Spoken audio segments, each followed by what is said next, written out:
સુરત શહેરના માજી deputy mayor તથા સુરત શહેર ભાજપાના ઉપાધ્યક્ષ ડોક્ટર રવિન્દ્ર શુક્લાલ પાટીલ સાહેબના જન્મદિવસના શુભ અવસરે સુરત શહેરમાં સેવા, સંવેદના અને ભક્તિનું અનોખું સંગમ જોવા મળ્યું.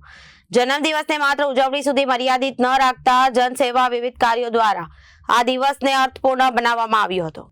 આ અવસરે આયોજિત નિઃશુલ્ક મોતિયા કેક્ટસ આઈ તપાસ કેમ્પમાં મોટી સંખ્યામાં નાગરિકોએ લાભ લીધો હતો.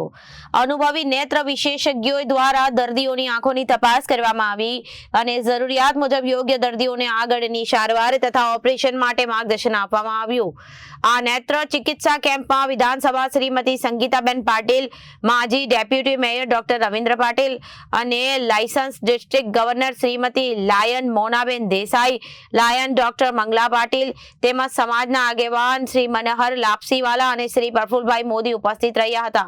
સમગ્ર આઈ કેક્ટસ કેમ્પની જવાબદારી લાયન ડોક્ટર નિખિલ રવિન્દ્ર પાટીલ તથા લાયન ડોક્ટર યશવી પાટીલે નિષ્ઠાપૂર્વક સંભાળી હતી. સાથે જ આયોજિત વિશાળ રક્તદાન શિબિરમાં રક્તદાતાઓ ઉત્સાહભેર રક્તદાન કરીને અનેક ગંભીર અને જરૂરિયાતમંદ દર્દીઓના જીવન બચાવવામાં અમૂલ્ય યોગદાન આપ્યું હતું. યુવાનો, કાર્યકરો તથા સેવાભાવી નાગરિકોએ મોટી સંખ્યામાં ભાગ લીધો હતો. આ રક્તદાન શિબિરને સફળ બનાવવા માટે ભાવેશ પાટીલે વિશેષ મહેનત અને આયોજન કર્યું હતું. જન્મદિવસ નિમિત્તે આયોજિત ભંડારા મહાપ્રસાદ વિતરણમાં હજારો લોકોએ આ મહાપ્રસાદનો લાભ લીધો હતો. સાથે યોજાયેલી ભજન સંધ્યામાં ભક્તિભાવપૂર્વક ભજનોના ગાનથી સમગ્ર વાતાવરણ આધ્યાત્મિક બની ગયું હતું.